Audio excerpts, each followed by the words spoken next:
போலித்தனம் இல்லாத புன்னகை, சுயநலம் இல்லாத உறவு, கைமாறு கருதாத உதவி, கவலைகளை மறக்க வைக்கும் நட்பு, எதிர்பார்ப்பு இல்லாத அன்பு, இந்த ஐந்தும் இருக்கும் உறவுகள் கிடைப்பது அரிது. பணம் இருக்கும் போது கிடைக்கும் உறவு, பாசம், மதிப்பு, மரியாதை அனைத்துமே போலியானது. இந்த உண்மையை நீ பணமும் வருமானமும் இல்லாத போதுதான் உணர முடியும்.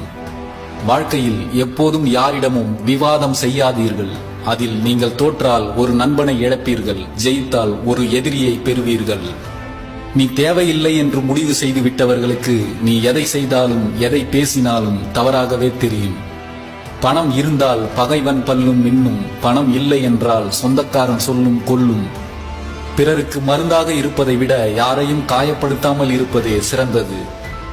நியாயத்தின் வழியில் நிற்பவர்களால் மட்டும்தான் தனக்கு தீங்கு செய்தவர்களை அன்பு மற்றும் மன்னிப்பு என்ற ஆயுதங்களை கொண்டு எதிர்கொள்ள முடியும். வாழ்க்கையில் நாம் கீழே விழும்போது தூக்கிவிட ஒருவரின் கைகள் கூட இருக்காது. ஆனால் தன்னம்பிக்கையுடன் எழுந்து வெற்றி பெறும்போது கைத்தட்டி பாராட்ட 1000 கைகள் காத்திருக்கும்.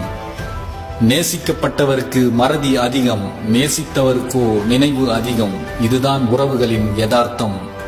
பழகும் உறவுகள் அடித்தால் வலிப்பதில்லை, ஆனால் நடித்தால் வலிக்கும். நிலவை தூரத்தில் இருந்து ரசிப்பதை போல சில உறவுகளையும் தூரத்தில் வைத்து ரசிக்க கற்றுக்கொள்ளுங்கள். உறவுகளுக்கு இடையில் ஏமாற்றம் ஒன்றும் புதிதல்ல, ஏமாறும் விதம்தான் ஒவ்வொரு நாளும் புதிதாயிருக்கிறது. சில நேரம் அன்பால், சில நேரம் நம்பிக்கையால். உறவுகளை நேசிக்க தெரிந்த அளவுக்கு விலகி நிற்கவும் பழகிக் கொள்ளுங்கள். ஏனென்றால் பல உறவுகள் மிகவும் போலியானது.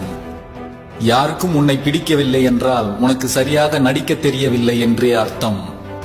மனம் காயப்பட்டால் நமக்கு பிடித்தவர்களிடம் ஆறுதல் தேடலாம். ஆனால் நமக்கு பிடித்தவர்களே நம்மை காயப்படுத்தினால் யாரிடம் ஆறுதல் தேடுவது? உலகமே நினைத்தாலும் ஒரு உண்மையான அன்பை தர முடியாது. ஆனால் ஒரு உண்மையான அன்பு நினைத்தால் ஒரு உலகத்தையே தர முடியும். ஒரு மரத்தின் நிழலிலேயே வாழ பழகிய செடி நன்றாக வளர்வதில்லை. சில பெற்றோர்களின் ஆதரவிலேயே வாழும் பிள்ளைகளும் அப்படித்தான்.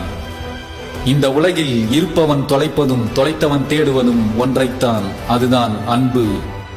அன்பு என்பது புன்னகையில் மட்டுமல்ல, சிலரின் கோபத்தில் கூட ஒளிந்திருக்கும்.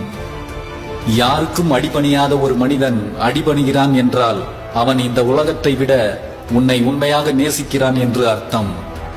கண்களால் பலரை நேசிக்க முடியும், ஆனால் இதயத்தால் மனதுக்கு பிடித்தவர்களை மட்டுமே நேசிக்க முடியும்.